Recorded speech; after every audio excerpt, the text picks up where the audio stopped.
that is exactly why the government will never, ever tell you that aliens are real. I was puttering around in the radio room here the other day, and I happened to notice my old Yaesu FRG 7700 general coverage receiver sitting over here on the shelf. So since it's been sitting over here kind of lonely for, well, at least a year anyway, I thought it might be fun to pull it off the shelf and go through it with you guys and see if it still works. Now, as you can see, it's on behind me. I've already tested it, and it does work. But I'll bring the camera in a little closer.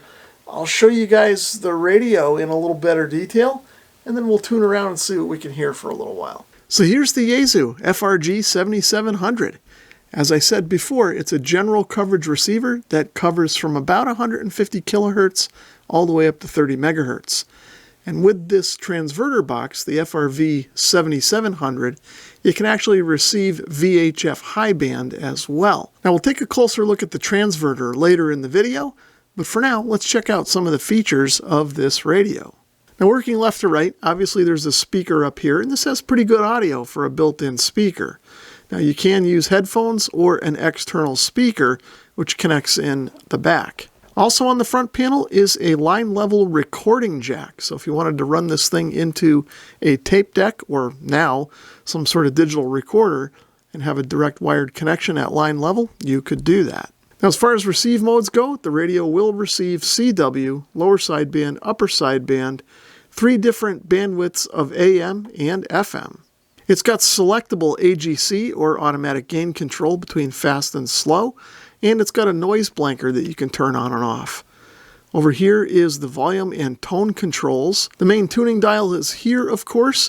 It's got sort of a vernier scale here and a digital readout. Now, one thing to clarify, even though the radio does have a digital display, it's a truly analog receiver. Now, over here next to the display, of course, is an analog backlit signal meter that still works just fine today. Over here on the top right, there are controls for a built-in timer and clock that you can activate using this switch to toggle between frequency mode, clock mode, and timer or sleep mode. And then coming down here, you can see that the radio actually has 12 memory channels that you can program using these buttons and recall using this one and the dial.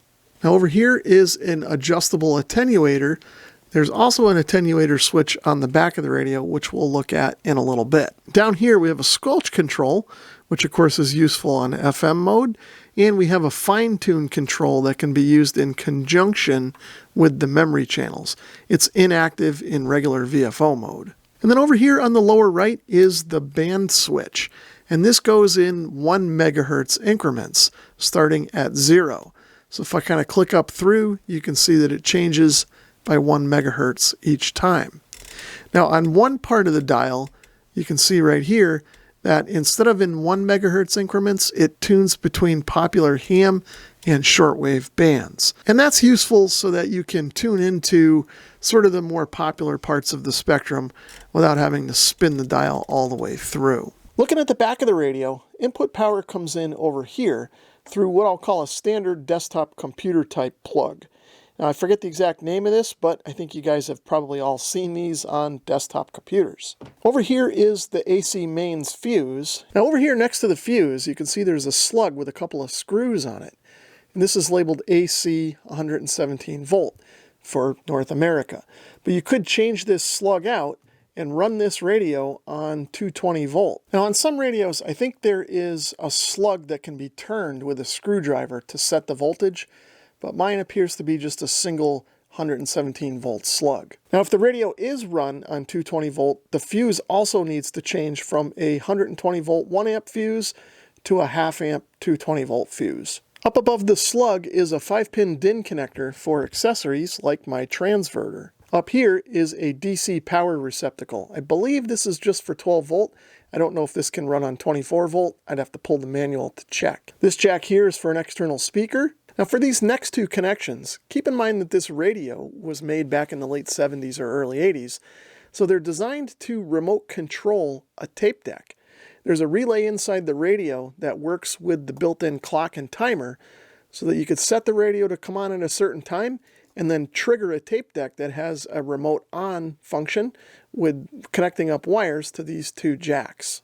Over here is an SO239 connector for a 50 ohm antenna input. And then over here is another attenuator. This is a DX and local switch that you can toggle on and off. And I'm pretty sure this is a 20 decibel cut when set in the local mode. These two ports here are spring-loaded wire terminals. You can see if I push the button, the wire will come out. And these would be used, of course, with sort of a wire antenna. Now, one thing to note, the reason I have this jumper in here is because the radio was really designed to have separate antennas for sort of the shortwave band and then a separate broadcast band antenna. So if you want to run all of the radio off of the 50 ohm port, including the broadcast band, you have to put in a jumper between this antenna port labeled shortwave broadcast and the one labeled just broadcast. Now the black port labeled E for earth is actually the ground connection. Now this can be used directly to ground, or you can work this in conjunction with the mute terminal and a separate TR relay to mute this receiver if you're using it with a transmitter. Looking at the back of the transverter, you can see there's two SO239 connections. One is for the VHF antenna, and the other one is a 50 ohm input for your shortwave or broadcast antenna. And then there's three wire terminals over here, again for a shortwave wire antenna or a separate broadcast antenna, or if you're using the transverter, the jumper has to be moved from here up to here and connected up the same way. To get the transverter hooked up, I grab the wire that comes out the back of it and hook it up to these ports. I'll connect up the black wire to the earth port, and then I'll connect up the red wire to the BC connection, and the gray wire goes to the shortwave connection here. And then I'll plug the DIN connector into the accessory socket on the back of the radio.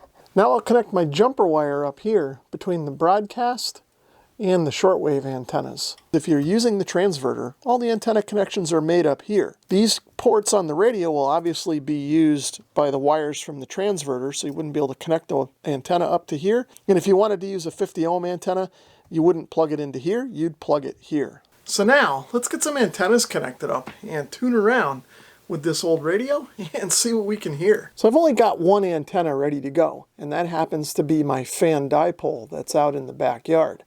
And that's got legs cut for 80, 40, 20, 15, and 10 meters. So we'll try that out first by connecting the coax up to that port. So starting off at 60 kilohertz, I'll turn the volume up. And as you can hear, we've got WWVB coming in. This is the signal that controls all of those automatic time setting clocks that people have. So the Yaesu seems to be receiving that signal and receiving it nice and strong. Let's tune around and see what else we might be able to find. So here at 170 kilohertz, I'm hearing a little bit of music. But I don't think that's a station at 170 kilohertz. I think that's actually an image from another frequency higher up the band. Now that's not necessarily unheard of and maybe not even necessarily really a problem, but it is sort of a weakness in this receiver if we're going to start hearing images as we tune around. So now we're up in the AM broadcast band, and there's going to be plenty of activity and stations to listen to here. The first one that I've come across is 560 WHYN out of Springfield, Massachusetts, and as you'll hear, this station's pretty strong, which isn't surprising since it's only about 25 or 30 miles away from here. Well, there's empty netter, by the way, goes LeBairs from Crossville and Watersford. Right now I'm in the narrow AM mode. Let me turn the volume up a little bit and switch to these other bandwidths so you can hear what that sounds like.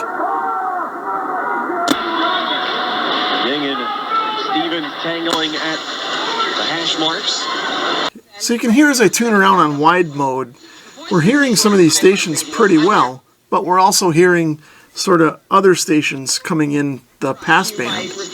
To get rid of that, I can go down to either medium width Chairman, CEO, and CFO of ASC. or go right to narrow width. Paul has more than 20 years of experience on Wall Street. For traffic and weather together, stay with WBZ, Boston's news radio.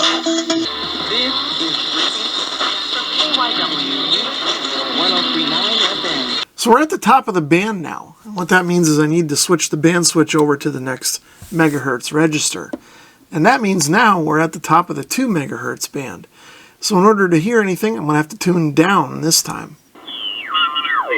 The aliens have been abducting people from the Earth for the last 3,000 years, and they're still doing it. And I'm sure the government knows about it.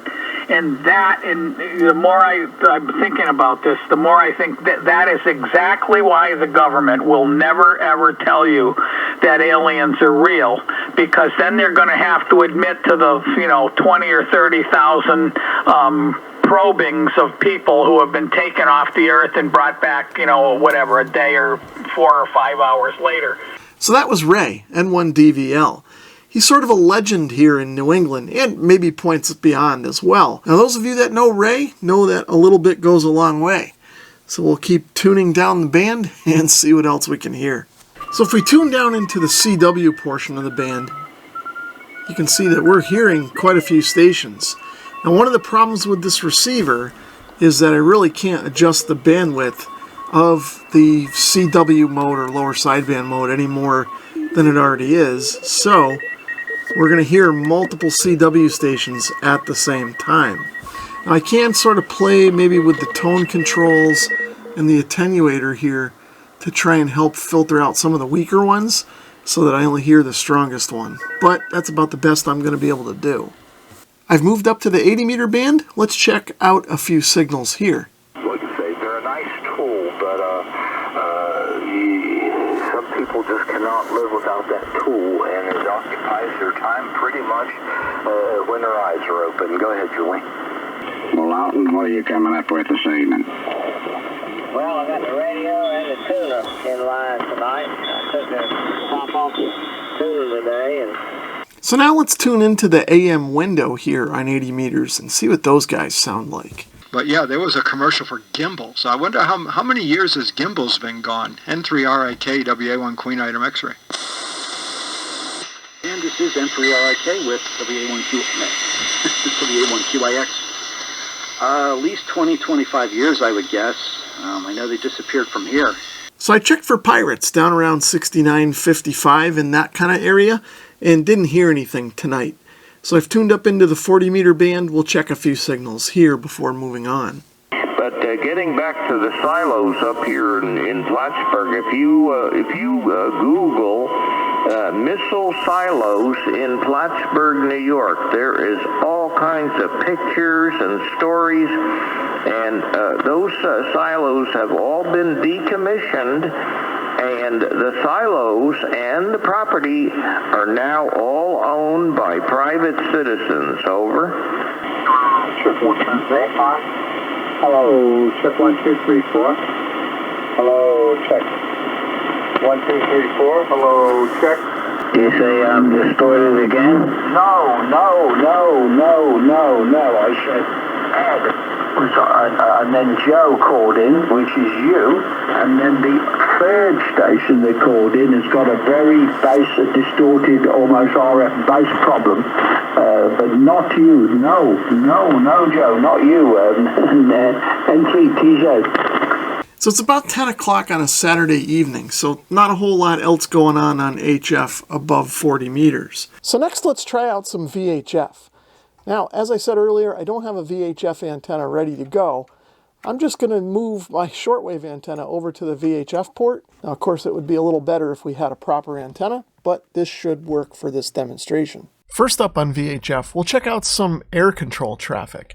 Now, of course, this is in AM mode with the transverter active. And when I tune to the frequency, you'll note that I have to add 100 megahertz or 110 megahertz or 120 megahertz to whatever the readout on the radio is.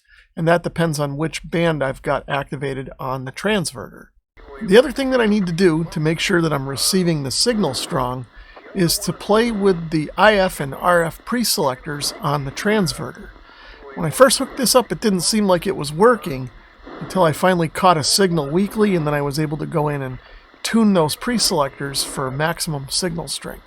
American 2260, contact Boston, 125.57. 2557, American 2260, good day.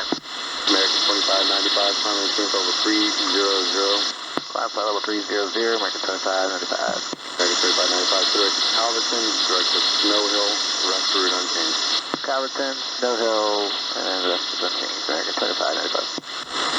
JetBlue 555, contact Boston, 125.57. 2557, So now I'll tune up to the 2-meter ham band, switch the radio into FM mode, and see what we can hear on the local 2-meter repeaters. I take it you weren't able to run across, you didn't run across any of that mil-spec wire that I was looking for. It's Hamcation or Ham Expedition up in Marlboro, and nobody had any of the stuff you were looking for. Every time I saw a spool of wire that looked like antenna wire, I asked about it, but nobody had the stuff you were looking for. Gotta be out there somewhere. Somebody's gotta have it. Everybody I talked to said there was this old guy in Union that bought it all. No, actually, that one spool that I had was given to me by a guy somewhere up in Mass that Gary and I helped out. You guys later, KC1 JTS are going to be clearing off the air. KC1ELZ listening. The aliens have been abducting people from the Earth for the last 3,000 years, and they're still doing it. And I'm sure the government knows.